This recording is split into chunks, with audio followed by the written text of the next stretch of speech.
Listen up here. The restaurant industry is grueling and unpredictable, just like this show, from the front of the house to the back of the house and all in between. We will turn up the heat, you turn up the volume. I'm Chef Antonio Caruana. Welcome to the Tell All Podcast, the Burnt Hands Perspective. This podcast contains explicit and potentially offensive material. You've been warned. Now buckle up, bitches. Let's go.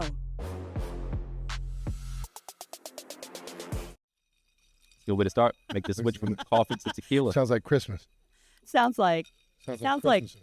good It's like conversation. KC, good morning, good afternoon, whatever the fuck it is right now. Whatever the time it is, we All have right. tequila. So check this out. We have this to make it happen here again. Matt Price. Yes, sir. Thanks for having me. Here's the thing, man. Millions of followers. You got your shit going on. You're an online celebrity, social media celebrity. I can call you that. Sure. 'Cause I wouldn't have known you other way. So that's that. Still sounds crazy. Well, you got imposter syndrome, but That's right. I got you, man. But so on your one channel, you got over 1 million followers on Instagram, Instagram, And then what YouTube, YouTube. 800,000 on Facebook. So that's quality. You got some, Millions. Yeah. So here's the thing, man. We've talked before, so people are gonna have to tune into those episodes. Sure. But this time here, man, people ask you questions all the time. How the fuck do you do it? Yeah. How do you do it? How do I get to be like you? How do I get my camera stuff? What do you do this? What do you do that? How can I be like you? How can I do this? Right? You get that. All the time. Well, you can ask me some shit now. Yeah. Flip the script. Now I'm gonna today. fucking be here for you. You can ask me questions because I know what we got to tell people here is that you have an interest in your mind of what opening something. Opening a spot. Yep. I'm actually in the process of, I don't want to talk too much about it because I don't know if it's going to happen for sure, but we're in the process of looking at a few locations in the DMV area, and potentially opening something up. And I Serving kind of, tequila. yeah, for sure. Serving tequila. Always. Okay. Cheers. Whether it's at home or at work. But yeah, man, I know that you're doing it at a high level. When I first moved to the Hampton Roads area from DC, I'm a foodie. I was a bit disappointed in some of the food offer. We found a few good spots we talked about, but one day we were coming out of having drinks at Norfolk Seafood Company. We went there for like happy hour or something, and on the corner of that street on Granby Street is Luce, your first location that you opened, Right. here, and we walked in and it gave me the vibe that I was looking for. Like the food was great. We got lucky and got 2 seats at the bar. You can't get a seat in there. It's impossible to get a It's not easy. reservation, it feels like. But we walked in as 2 people were finishing up at the bar. We got a seat and it immediately gave me like a New York vibe. And I love that kind of like, you can see the kitchen, you can see the chef making your food. The bartender knows what he's talking about, good recommendations, and then the food is good. I was like, this is what the fuck I've been looking for. And then after that, you ended up opening this place closer to my house, so it's worked out great. But obviously I was able to see that you knew what you were doing from a restaurant perspective, like opening up a successful place, not only making the food look and taste good, but the place is packed. So you know what you're doing from a business perspective, and then to be able to open this beautiful place, I'm imagining that the financial side of things aren't doing too bad either, to be able to come and open up something that is this nice and refined. So, I'd like to get a little insight on what's made you successful so that I can kind of steal a little bit of that and, learn. Like I said before in previous conversations, I'm a sponge. I don't know everything. I don't pretend to know everything, and I want to learn as much as I can. Sure, man. So it's funny you asked that. A lot of people ask me that. Same question. Like I asked you. Yeah. How does it happen? How did this happen? Did you get lucky? Did it work out? Fuck no. Nothing about luck whatsoever. Had Yeah. nothing to do with luck at all. The only thing I did was created opportunities for good luck things to happen, Yep. to come up. You're not going to fucking get a come up unless you bring something up, right? Sure. So I don't have the answer of how I did it or how to do it. I don't fucking know. Yeah. Right? Alls I know is I wake up every fucking day and do it.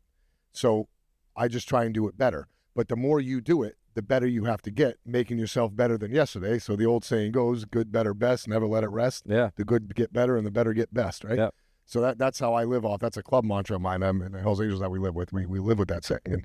And that's something that I carried into my business. Sure. It's the type of person somebody is that is a reflection of what's going to happen. You cannot do this if you're not that type of person. Passion is one thing, persistence is another, consistency is another. There's a bunch of things that make it happen, man. Right? Right. You can't just say it's going to happen. You can't just think you have $1 million fucking and you're going to make something beautiful. Okay? Right. You make something beautiful, and then maybe you'll get $1 million. That's my perspective. That's how I look at it. Sure. You know, if you're not burning your shit up every fucking day and staying in the kitchen and staying relevant all the time, you're not going to get anything. Yeah. Right? When you're going to take what you have, there's a couple things you have to worry about, a couple things you have to juggle. One of them is you have a really good following. Yeah. You have a really good comfortability of what you're doing. Sure. You have control of what you're doing. You have a lot of insight. You have a lot of knowledge. Basically, it comes down to comfortability. You're very comfortable in what you're doing because you created what you're doing.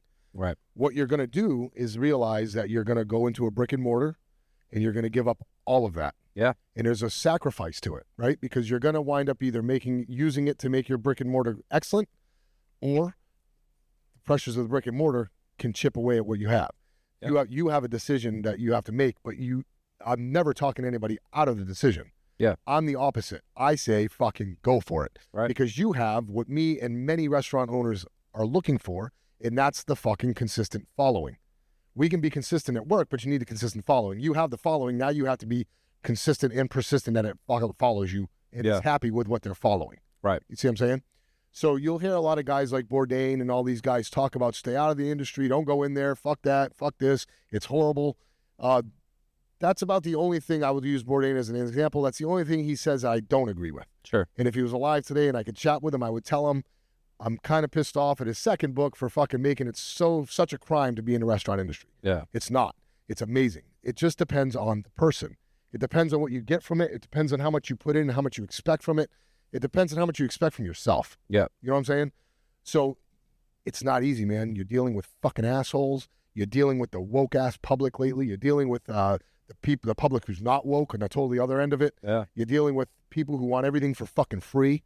You're dealing with Mr. Know-It-Alls at every level, Mrs. Know-It-Alls on every damn level. You're dealing with a lot of things, and the bottom line is until you put your foot down and say, this is how the fuck I'm doing it, you ain't going to get shit. Sure. Bottom line. You're going to get taken advantage of. You're going to get beat the fuck up. Your rent's going to go up. They're going to your food vendors and purveyors are going to make incentive off of you. They're going to take everything. They're going to rob you, man. Yeah. You see what I'm saying? So that's the biggest thing. It's a beautiful industry if you know what the fuck you're doing in it. You have to get taken advantage of a few times to be able to learn from it and stop. Yep. And there'll be a certain time you're going to take advantage of shit. Yep. And you got to know when to fucking hold them and when to fold them. You got to know when to take fucking advantage of people. Not people individually, but situations. Right. Take advantage of people, it's going to stab you in the ass. But if you take advantage of situations, sometimes this person you'll know be going out of business. They're going to have a bunch of food to purvey. You take advantage of it. Someone's going to have this going on. You take advantage of it. You know a guy's going to be leaving in 3 months. You take advantage of it. There's things you know to take advantage of and things to stay away from. Sure. I think that makes a lot of sense. I think back to the comfort thing, I think part of one, I'm passionate about it. I just love the industry. We do these food tours. I love the action that comes with, being in the kitchen and producing food and meeting the public and just the hustle and bustle and the chaos of it. And part of what I do is it is a little bit comfortable. You get to the point where you have millions of followers, you have e-commerce and products that are selling well. And like at some point it's like, all right, well, what's next? That's been big for me. Like I started with just building a following, producing recipes and doing like ebooks where we would do, 10 recipes, you digital download cookbook basically. And then, all right, well, what's next? This is going to get stale eventually. Then it's a season, and then it's a knife, then it's a skillet, then it's whatever the next product is. There's only so many, I'm not Martha Stewart, there's only so many products I'm going to be able to put out into the world. So what's the next product? The next product to me is a brick and mortar location where I can put my food on the plate and put my thumbprint on that establishment and build something that people are going to enjoy the vibe, enjoy the food, enjoy the drinks. And that's what I feel like is the natural next step for me, being that I have been able to kind of build something successful on the internet. And I welcome the challenge of being able to figure it out. Like maybe it works, maybe it doesn't, but I'll learn, something from it, and the next place will work, or the place after that will work. I know the one thing I can say is it's going to work for you because you have one thing that most people don't. And I got friends in here, and behind the scenes over here is one of my good friends, chef friends from a long time ago, John Menino. You can't see him or hear him over there. Reishi crab soup. I love Menino. So we can tell you, you have one thing that fucking most people don't when they go open that. It's one word, very short word. It's called a fucking clue. Yeah. You see what I'm saying? You have a clue. And without a clue, you ain't got shit. And most Right. people go open these places and they don't have a clue. Sure. They have an idea. They have a fucking perception. They think they know what they're doing, but they don't have a clue. And a clue is what you need to build off of. You got to have a clue. Okay, here's the clue. This is what you got here, motherfucker. Now let's see how you can work with this clue and make something out of it, right? Right. Yeah, any investigation is almost like an investigation. You have everything you need. Now how the hell are you going to make this work? You have the clue. You have a clue. What you want, you have a product. You have a product to protect. Yeah. So when your wait staff starts working for you, you're going to know how to talk to them and how to protect the product that you invented or created. You know what I mean? And that's the clue. You have all that. You have the passion. You have the spice. Would I tell you to not do it and stay with this? Absolutely fucking not. Would I tell a guy without a clue to stay with this? Absolutely. Yeah. Don't fucking make another asshole restaurant out here that me and my boy John have to fucking compete with, or even lose 2 customers to for 3 months while you're fucking dilly-dally being open, and they're going to test you out instead of just coming to where they know it's going to be good. Yeah. Right? So there can be 5 good restaurants on this fucking street, and it wouldn't bother me at all. It's the 3 of them that fucking suck that waste my time. Yeah. So don't be the one that wastes time. Don't be the sucker. See what I'm That's saying? the same thing we deal with in my side of the business. Like everybody eats. So everybody naturally cooks in some capacity, or somebody they know cooks. There's food getting cooked because everybody's got to eat 3 times a day.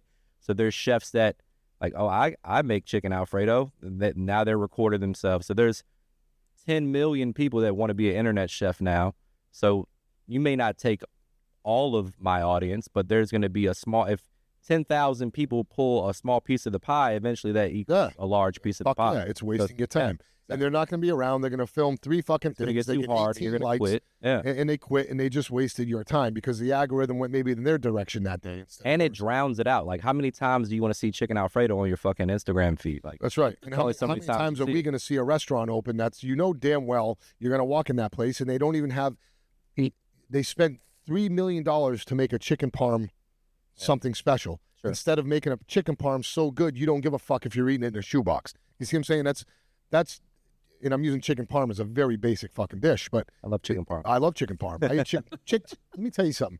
Chicken parm is, to me, if there's good chicken parm, good chicken parm,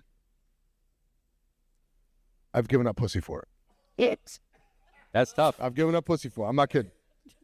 Just for the night, though, like that for the one. night. Just for that for one. one night. There's a choice. There was a chicken parm sandwich that came to my fucking thing. Yeah. I was out. We were having fun. This was when I was younger. So Why not chick- both? This I chicken like fucking chicken parm, man. Because here's why, bro. When they start talking and you're just in that parm, fuck. The fresh in the mozzarella, the good chicken, the fucking sauce is right. You're hitting. You're hungry. Yeah. And when they start talking and you're eating, that's why. You can't do both, right? And then if you eat so much chicken parm that you're bloated and shit, you can't show off that fucking belly. It's You know what I true. mean? The same. But- I ain't big pun. You know what I'm saying? Nothing better than pussy and then chicken parm. Yes. Then you go to sleep. Pussy and parm. That's it. Huh? That's the next tour. I love this. No, I'm saying. But you know what I mean, bro? It's food is so My important. wife might be watching. Just kidding. That's right. Yeah. You're coming on this tour, baby. No, wait a minute. It's my tour. You're coming. You're right. This is- Same this thing. is a You're good asking me tour. questions, brother. So, no, absolutely, dude. So, it's important that when you build something, you have to build it from what you're trying to sell. Right. If it's chicken parm you're selling, your chicken parm needs to be worth $1 million. Yeah. Not your fucking goddamn room you're selling it in. Yeah. You know what I mean? The room here looks beautiful and everything, but I'm going to tell you what, it has to match my food. This is how I feel about my food. Sure. You know what I'm saying? I don't want to sell it any shorter. My restaurant downtown is a lot more, way more of a martini wine bar setting, small, intimate, city, walk in, walk out, reservations for weeks. It's hard to get in because it's so small. It's hard to get in here too for different reasons. I want my food to match the tablecloth. My food, in my mind, deserves to be sitting on a white tablecloth here. Yeah. That's why it's there. Everything down to the plates and the glassware. I mean, you nailed it, man. So that's why, not to sound arrogant, I have the 1 million followers. I have access to, I could ask a Well, million. it's not people. arrogance. It's proof. Yeah, I could go to, I know chefs in every city in the world because I travel a lot. I do food reviews. I do a lot of stuff. I could ask anybody, but I want to know how you figured out because I can see how you went from Luce and Norfolk and then you built this place and there's no stone unturned in here. Every detail in this place is refined. Okay, so let me get back to that question for you. So it started out with Luce. I had a partner or a couple, a married couple, friends of mine. Their name, like in Breveno, Yolanda and Breveno, very good people. They believed in me enough to give me to be my partner, and they were the financial end of the thing, and I was a sweat equity. I had fucking nothing to offer other than trust in me. That's it. I had nothing. I had no money, no monetary value. I was coming out of fucking. I was in the Hells Angels. I was building motorcycles. My passion was on hold because I just couldn't bear to cook for anyone around here because I was sick of watching everything get fucked up. You know what I'm saying? So it was just hard. So What year was this that you started? 2013 is when I opened that one. So started building out there around 2012, middle 2012 before we opened. So I opened up that. The money that they, in retrospect and looking back at everything, the money they put into it was fucking minor. At the time, though, it was not minor. For them, it wasn't minor. For me, it definitely wasn't minor. But looking at where I came from it and the opportunity they gave me, it was fucking minor. Yeah. Now, luckily, I can say that, right? Sure. That's the luck I'm talking about. I built it.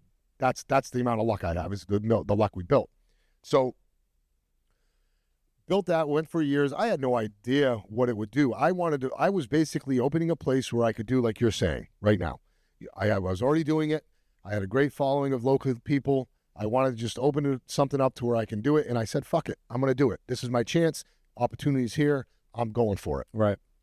Time went on, and I had no idea how many people would fucking start following it. Just like social media, it locally trended instantly, overnight, really. It went from not being taking reservations because we didn't even know what the fuck we were doing to having to have reservations in 6 months. And then at the 6-month part, we were going 4 to 5 months at the beginning of booked out, like a high-end tattoo shop or something. You know what I'm saying? Now it's a little bit different. Now we can go and the weekends are booked out maybe a month, and then we go a couple weeks here at this new location here. We'll get to that. But that's how that started. So 10 years goes by like this because we're just working so fucking much. You know what I mean? Wasn't worried about competition. I wasn't worried about anybody else. I wasn't worried about making money. That's the biggest thing I didn't care about, making money. I was just worried about what the fuck I was doing with the money that was coming in because I wasn't used to it. So I didn't do shit with it. I left it in the company. And then I was able to create with it because I was afraid to spend it. You know what I mean? I didn't want the company to go down. I didn't want something to happen. Then comes along motherfucking COVID. Now, COVID, we all know that bullshit story. We all know that a lot of things were woke from that fucking fallacy, right? That whole thing happened and it was treacherous to us in the business. Oh, the restaurant industry probably got hit the worst. And you guys, your social probably boosted because everyone was at home and that helped you. Now, I'm going to tell you this. 2 things. COVID, for someone who wasn't prepared for it, was a devastating event. COVID, for somebody who was prepared for it, me, because I never spent my money, I was able to get through it with ease. Yeah. The government, without a doubt, took care of those who took care of themselves before.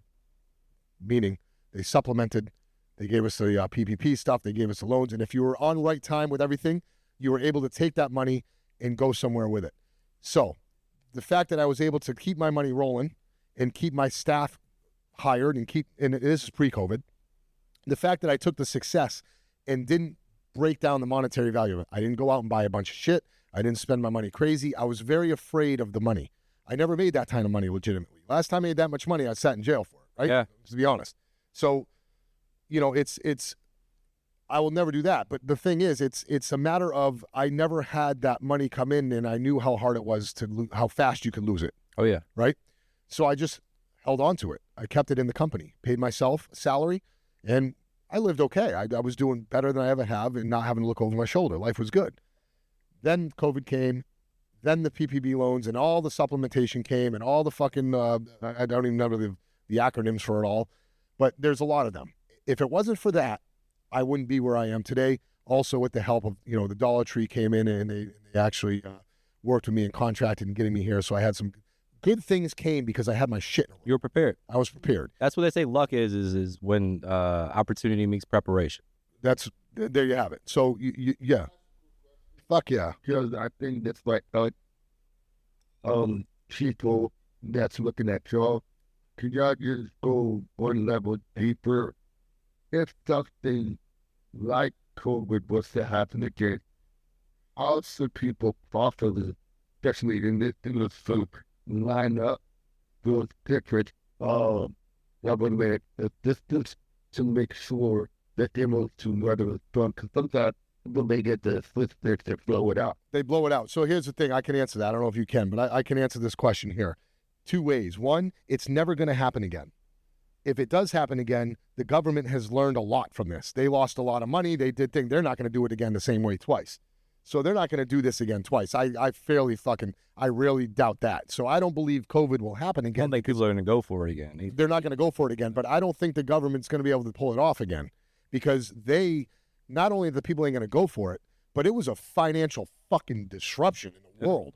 And I don't think that can happen again. It may be worth people getting fucking COVID next time before they shut the goddamn place down again, because that coming back with that assistance and everything, to me, I don't see how the fuck they did it. It helped me succeed, and of course now they're getting their money back. But what you just asked, Sony, was what about the fucking people who bought the Porsches and the Lamborghinis and didn't pay off their house and and now the government wants that money back on an audit? That's the problem, right? That's where the money lost their ass. I mean, the government lost their ass too, because it didn't work out for everybody like it worked out for me. It didn't. You know what I'm saying? It didn't. So I don't know how to answer that question. All I know is if you're in the restaurant industry and you don't realize that could happen to you again, you're not prepared to even start this fucking journey, because that was a motherfucker, man. And the only reason I stayed through it is because I was prepared. You did the right things with your money, which I think for somebody, I could speak to this too, because I don't come from money. I grew up very poor, and this is something that I'm struggling with. Having the money that I have coming in over the last couple of years is like doing the right things with it. And that's why I went and hired this new CPA I told you about that's been on my ass. Like just trying to put things in place to you got to know your weaknesses. And I know that I like to spend it. So I like to make sure that I have those guardrails in place to make sure you don't go off the ledge. And what scares you more is the more you get of it and the more you're saving of it, you got the people coming in who already have experience with it, whom didn't at one point. Yeah. And they're all saying, well, you need to do this with it. You need to do that with it. Or I can leave it right where it is, and when I'm comfortable and I know something, I will do something with it. But what I'm not doing is spending it. Yeah. Right? So I may not be putting it into some sort of fucking financial growth vehicle. Sure. But it's also not in a place where it's going away. Yeah. So as long as you keep it there and the money keeps coming in, the educations are going to come in. When we surround ourselves with successful people, KC gives me a lot of advice on that stuff, and you take it in and you absorb it. And when we're comfortable enough to get to that place, we pull our triggers, just like everybody did at one point in time. So moving on to Luce Secondo, the popularity of Luce became a nuisance, meaning a nuisance to me, because I wanted more and I couldn't give more. I almost had to retard myself and slow it down because there were so many people that wanted to come and I just couldn't do it. My kitchen was too small. They wanted more. I couldn't produce. There's only so many seats. So many seats, so much room. It was a very small place. So when the opportunity came up for me to do this, it was like I was telling you one other time in another conversation that you want to open a brick and mortar and put yourself on sacrifice what you're doing now. I had to sacrifice the same thing. Yeah. I have a pretty easy life. My bills are coming in, but I'm not happy. Yeah. Internally, I'm not happy because I never did this for the fucking money anyway. So the money that's sitting there, I'm comfortable in money. I'm just comfortable. I don't have to stress about it. But I don't give a fuck about the money. Something inside wants more. I want more. I want to do more. You know what I'm saying? That's why I said, you know what? I'm willing to risk that money and that comfort to open this one. Yep. Blindly. Because I am a chef building my own entity, my own enterprise in a sense. Yeah. And I come from fucking nothing and I have no financial backing. There are no investors. There are no fucking big corporations behind me. I have nothing other than me and our staff and my team. That's what we rely on. So opening up a place like this was pure risk, pure fear in some sort of way, all of the above. It happens. You know what I'm saying? But once you do it and you turn that key and you realize, holy fuck, I got $2-3 million riding on this fucking turn of a key right now. Yeah. Soft opening. This is it. Boom. That's what life's all about to me. This is it. This moment is right there. That's right. Where you're scared, everything's on the line, your back's against the wall. Like that's, if I'm not experiencing that, then I'm not living a fulfilled life. I could sit at home and just not, I told my team this the other day, like I got 7 or 8 people that work with me. I have cameramen, I have editors, I have this big ass warehouse. I could dumb all of that down, record it myself, edit myself, make relatively the same money, but that's not what I want to do. I want to build something special. The only way to do that is to make yourself uncomfortable, put your back against the wall, bet on yourself, basically. Make yourself unobtainable to yourself. Yeah. You know what I'm saying? You can't get out of your own way and can't get a schedule and have to get yourself a personal assistant to tell you when to fucking goddamn wake up in the morning because you so much shit going on. You just keep committing to more and more and more. This is a sickness. Successful in this fucking lifestyle or in this restaurant business is a sickness, man. Yeah. It is. And I don't know what the name of it psychology would tell you. I don't know if there really is a sickness or not. But to give up everything you give up to do this is not right according to some, right? Yeah, I think successful people all have that in common. Whether Correct. you're an athlete or a chef or a business owner or you work for a fucking pharmacy, whatever, you, like you said, I don't remember what conversation we had, but we were talking about, not sleeping. You're up thinking, like, those moments are what continue. Phone's ringing right now. See that? That's more fucking. Trying to get in here. They want to get in. Reservations. Yeah. Let's let it happen. I'm not going to stop the phone from ringing. Pizza. No, I'm just kidding. The sickness, bro. You go to Miami, you see a fucking a cigarette boat pulling up. You see a fucking Ferrari pull in. Most people say, "Look at that fucking Ferrari." Blah blah blah blah blah. Everyone's thinking that. You know what I'm thinking? What's your sickness, bro? Yeah. What's your sickness? It's something. Yeah. That's what I want to know. I don't care about the boat or why you have it or who you're fucking or what I want to know what your sickness is, because whatever industry you're in, don't give a shit if it's a fucking rapper, a sports person, a fucking chef, a social media icon, a fashion designer. It doesn't fucking matter. You've got the sickness. Yeah. And I want to know what yours. Let's share it. Yeah. Who hurt you? It's a beautiful thing. Touch Who you. hurt you? Yeah. Who hurt you? You know what I mean? It's this. That's what I want to know. What do we have in common? Who the fuck hurt you like they hurt me, you son of a bitch? I want to know. You're driving that cigarette boat, not because you're showing off or not because of that. You got a sickness, and that's fucking reflected. And in your mind, that cigarette boat probably sucks. You want another one. That's right. It's not good enough. I got the car that I've always wanted. I'm like, I'm over it. I need something else. That's right. I got a nice house. I got a family. I got all the clothes in the world. I got everything that I ever wanted. And that's like, well, fuck it. Let's open a restaurant. That's right. Exactly. Let's do the hardest thing you can do. Right. And when you have two restaurants and one's better than the next and you keep going up the echelon and next thing you know, you want to open a third, Yeah. that's a sickness. I've been told I'm a sick person. Cheers This to is that. tequila and it's morning. Fucking right. I don't give a shit. I'm sick. Go ahead and do your restaurant. That's what I'm trying to say. Yeah. Because the only person that you're going to stop you is you. Nobody else is going to stop you. They haven't stopped you yet. Right. Right. So if you have that passion and you need to feed it, and that's what you know is there, they ain't stopping you. Yep. You're going to do what the fuck you do, man. And anyone in your way is just going to sit down eventually and come back and ask for a job. That's what's going to That's happen. happened in real life, Paul. Fuck yeah, it has. Yeah. People will walk out of here because they don't understand my ways. They go back out, and the fucking 7 months later, a year and a half, 2 years later, they're asking me for a job back because now they understood it. The funny story about that, when I quit my corporate job, we were making $150,000 a year, legit. In Virginia, you live very comfortably on $150,000. I'm younger than everybody in the company. I just won Salesman of the Year, all of this stuff. That's the same year I quit. And all the people that's older than me, like, are you sure you want to do this? Is this what you want to do? You're going to you even make money on YouTube? Like, how does that work? People didn't understand it. I quit the job, bet on myself, built this thing that I have going on with just sweat equity and the little bit of knowledge that I learned through corporate America. And I don't say this lightly, like I care about the people that this happened to. They end up laying off all of those people that I work with in the sales division over the last probably 12 to 15 months. All of them lost their job. And they were all trying to talk me out of doing what I'm doing. And you took the risk. And that's what this business is all about. It is about the risk. And a lot of people fail at it because they were never really prepared mentally or emotionally. They made a false commitment. Yep. They made a commitment to the industry and not to themselves. And that's the problem. They see somebody like myself and they think they can do it. They work for me long enough to where they think they can do it without me. And what the one thing you don't have that I did, and I know this because you're fucking 5 minutes late to your shift every fucking day, is that you don't have what I have. And that's the goddamn integrity to get out of bed every fucking day and fucking do it no matter what. And that's what has to happen. Every morning the alarm goes off. If you're lucky enough to sleep to the alarm, Yeah. you can fucking wait. You can count your ass that it's a scary moment for me because I have to do it again. Yep. I got to make sure I do better than yesterday, or my customers and my guests are going to fucking read through me, and it's going to show. You know what I'm saying? Yeah. And we can't have that. So, opening a brick and mortar for yourself, that all those things we're talking about, I feel like we're missing so much Sure. in the conversation because there's so much to be said. You know? It's a lot into it. You got the front of the house, you got the back of the house, hiring staff, training Yep. staff, picking out the right plates, picking out the right decor.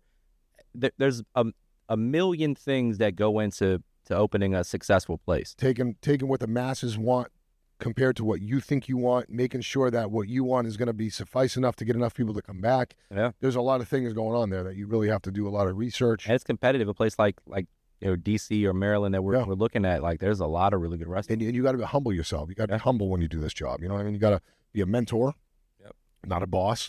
You got to be a fucking leader, not a damn driver. You know what I'm saying? And you got to be a big brother. Yep. Therapist. Almost a therapist. You got to be a babysitter for sure.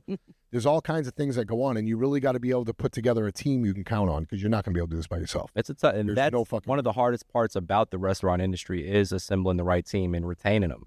There's a ton of turnover in the business from what I've seen. Obviously, you know more than I do, but particularly at maybe not a little less in fine dining restaurants, but like the average restaurant, it's tough to keep people in the back of the house there. It is. People might not have a car. There's a million The things. biggest thing is, bro, is when you do get the good ones, they all think they're too good and they want to go do it on their own. You just because you know how to cook doesn't mean you know how to fucking do anything about business, and they have no idea what the business end of this is. And it's way more than cooking.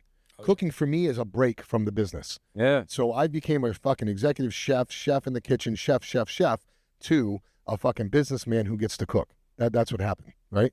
And that's just the way it is. Anyone who says different isn't successful at it yet. They just haven't got there yet. They're working on it, but they're not there yet. Right. And once you feel you can leave your restaurant for a fucking month, you probably lost the reality. It's very hard no matter what level. You have to be there. You got to be there. You got to be doing it.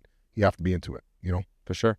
So, what else? Give me one good one, man. Give me one. What would you say are the top 3 things that make a restaurant successful when it comes to, like, would you say it's like front of the house service? Obviously, the food has to taste good. We understand that. But like outside of the food being good, what are the 3 main things that make a restaurant successful? You need to have a heartbeat and a vibe. Yeah. You got to be a place that people feel good being and they feel part of.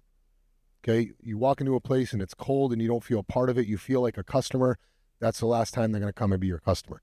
You want to build, your place has to be a representation of what it is your heartbeat is beating, and people become part of it. And when they become part of it, they're the reason in their minds why that seat is there. They're the reason why you have this new special on because they liked it last week. Now it's on your menu. They have to be part of it. When it comes to social media, you got to fucking tag them, let them know, appreciate them. Yeah. That's the big thing. That's number one, is making sure that your place has a heartbeat beyond the food. It has to be a place that anyone can go get food any fucking where. Yeah. You can get food anywhere. Why do they want to come here and get it? You get a bottle of wine. There's only so many labels that Virginia's allowed to have. You can have that bottle of wine mostly in any restaurant around. Yeah. Some more than others, right? But you can go get wine anywhere. Why do you want to come back here? That's what you got to capitalize on, is why do you want them to come back here? Why do they want to choose to come and have that bottle of wine here instead of there? You know what I'm saying? And that's the atmosphere, the environment, the cleanliness, the precision, the technique, service. That's another thing. That's my next thing. Number two, service. This may not be in order, okay? Sure. It's just how it's coming to my mind. Service is very, very, very, very, very, very important, because if you're serving shit at a really good way, people aren't going to really realize it's shit. But if you're serving something really good and your service is shit, it's going to be hard for them to see past your shit to make that food good. Yeah. Service is everything. Service is why people are coming here. They want to be served. They want to take a break. When you go to a massage parlor, you don't want to get half rubbed. Yeah. You don't want to get your back scratched. Full rub. You want the full rub, baby. But the music, the lights You know what I mean? down, you want the vibe. Right here, you get an apple torta, it's our happy ending. Yeah. You get that fucking massage. You got to bring it all the way through, soup to nuts. Yeah. Right? Literally. So, literally. So, service is key, because you want people to feel they're being fucking served. And if you're in a place that says, fuck that, we don't need to do all that, we're not pretentious, why not? Right. Why not? Why not let someone sit down and pull their chair out for them all the way through to fucking crumbing their table? Why are you afraid to give somebody service? Right. Is it because you don't know how to hold your accountable staff to do that, or hold your staff accountable? So you're using the excuse, we don't do that here, that we're not pretentious, we're just a cool, calm place. Or why are you so afraid, or why are people afraid to give service? And even if you're not crumbing tables, right? Walking someone to the bathroom or showing them where it is, instead of saying, it's around the corner next to the fucking busser. Yeah. You know what I'm saying? walking them is part of the service. Service is why people walk through that fucking door. They want to feel special. They want to feel important. They want to feel like their dollar that is hard earned by everybody is fucking going somewhere other than up my ass. Yeah. You know what I'm saying? That's that. Third thing, quality. No fucking, not cheating your customer, not cheating the fucking system to make an extra 50 cents on food cost. Yeah. Quality costs. Pepperos can call in a short rib. Right, exactly.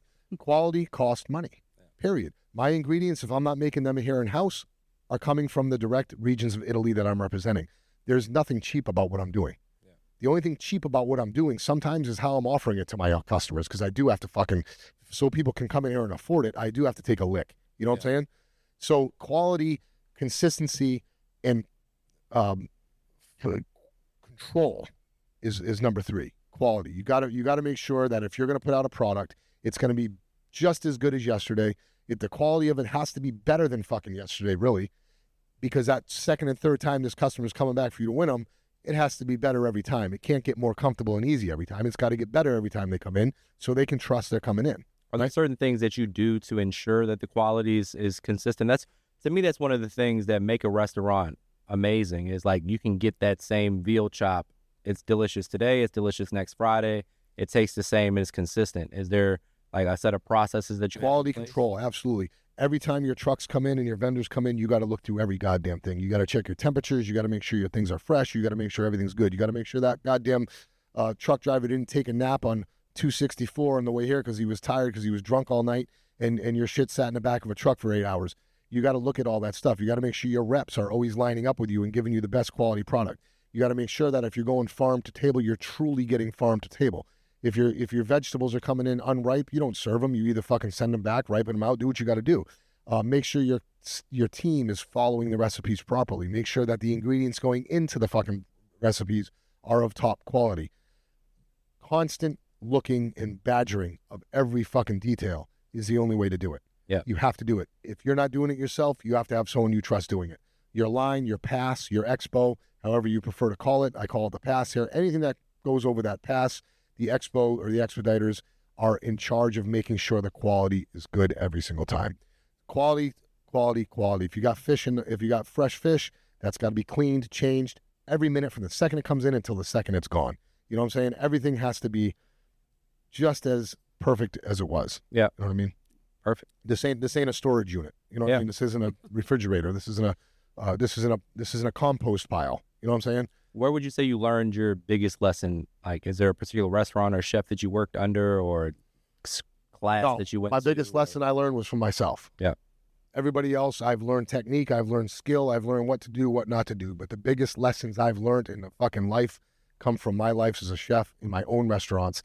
And I've learned from my own trials and my own errors and the fucking decisions I've made. So no one has ever inspired me or fucking fucked me up more than me. Yeah. You know what I'm saying? And that's a fact. So there's people out there who tried to fuck me up. Yeah. But I can promise you, Jack, ain't nobody fucking up like me. You know what I'm saying? And that's a fact. Cheers. And until you can admit that to yourself, bro, and stop blaming everybody else, yeah, you're just an ibit in my life. You know, you're not going to amount. You know what I'm saying? So no. The biggest lessons I've ever learned was from myself, mostly when it comes to dealing with other people's emotions, feelings, other people's offerings, things of that nature. That's called growth in life. And when you're in the chef industry, you're exposed to it a lot more. Sure. Because it's a harsh condition. It's a harsh condition for everybody. And dealing with that is where it is. So to answer that question, the biggest lessons I've learned /life/work and cooking and restaurateuring are the ups and downs of myself. Yeah. Nobody taught me shit. Nobody can out-fuck me. You know what I'm saying? Makes Fuck sense. me. I'll be doing the fucking around here. Okay? You know what I'm saying? Cheers. Cheers to that. And like I always say about this time, I'd fuck me. I'd fuck me. But anyway, yeah, I hope that helps, right? I don't know if it does or not. I think I just babbled on a bunch of stuff. It's like, whoa, what did he say? I'm a sponge, man. I'm going to take what's useful. We're excited and for apply it you. for sure. Yeah, I'm excited for you to excited. do it, man. And I would be much more help to you when you actually start doing it. Because that's when I can fucking say, hey, man, don't do this. Right. I'm not going to ever tell people what to do because you're going to do what you do. Yeah. But I can tell you, if you do this, it's not going to work because I've done it. Yeah. You know what I'm saying? So try to consider that when you're doing what you do. Consider what other people have done and didn't work. Yeah. You know what I'm saying? That's the most valuable lesson is to learn from That's right. what doesn't work. Everybody's successful because what they do. Yeah. You're not successful because of what you didn't do. Yeah. So I didn't do it. I didn't get successful. So don't do that, bro. Yeah. But I'm not going to say, hey, you need to do it this way Right. because your level of success, no one told a motherfucker how to make a light bulb. Yeah. Or the way that you do something might be unique to you. Like I might not be able to go do what you did, but the lessons that you learn on what not to do are more applicable across the board usually. And when people come for my advice, I give them a whole list of what not to do. Yeah. I'm not going to tell you what to do. That's my business. Yeah. I did what I did, and I'm going to continue to do what I do. Sure. You figure that out for yourself. But here's a big fucking long list of what not to do. Yeah. Good luck to you. You know what I'm saying? Hopefully the list of what to do on your end is greater than my list of what not to do. Yeah. And it works out in your favor. You know what I mean? Beautiful. KC, what do you think on I'll that? take it. No, I think it's good. I think that you're in a good position to do it now because we've talked about vices in the industry before, investors, and you don't fall into a lot of the traps that get, ego, drugs, pussy. Oh, We've yeah, talked about trap. that. So it's definitely, you're in a good position for it. So I know you're going to be making these announcements. So where can people follow you to find you and follow along? MrMakeItHappen.com. You can find pretty much everything there. All of the tour dates, products, everything that I have to offer. Mr. Make It Happen on all social media platforms, YouTube, Instagram, TikTok, Facebook, etc. MrMakeItHappen.com is the one-stop shop for pretty much everything. Everything. Appreciate you, my man. Likewise. Thank you. Great having you on the show. And Yeah, man. definitely going to keep Do it again. Yeah, definitely we will. We're going to make some cool things happen. Let's do it. Fun. And as you always say, when I hear for a Good time, not long time. hey, Cheers. ciao for now, y'all. Thank you.